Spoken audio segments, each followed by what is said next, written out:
clearly the gas market is a much more significant issue between Russia and the EU, but the oil market is still a fairly significant market here. We're talking about, quite a bit of oil, particularly in a market that's very tight at the moment. So the fact that Germany was kind of conceding to, well, we won't oppose this if it goes forward, that could be a way of them saying, all right, we'll give in on the oil. Please, please, please don't do this to gas, because that would really entirely cripple our economy. So that could be a sign that this is basically, this is the most that they're willing to go.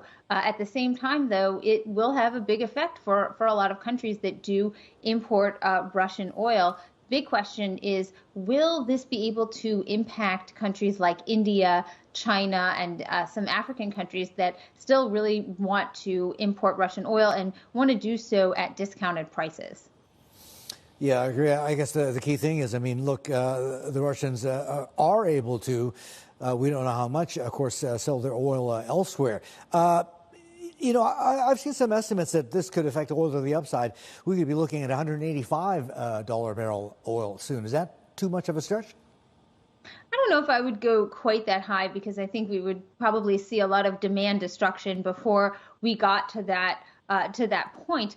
But we really are seeing a lot of increases in oil prices. We're seeing a lot of volatility that's largely based on headlines like whether or not the EU is moving forward with this or is not moving forward. We've seen prices, gyrate by, $5-10 a barrel, which is quite a bit. And we also have to remember that there is a lot of inflation also acting on the market. So when we are talking about the price of oil going quite high, in absolute terms, it's not quite the same as, say, what it was in 2008. So we might see 185. I think that's a bit unlikely, but we could see higher prices, even though remember that there is a lot of inflation acting on that.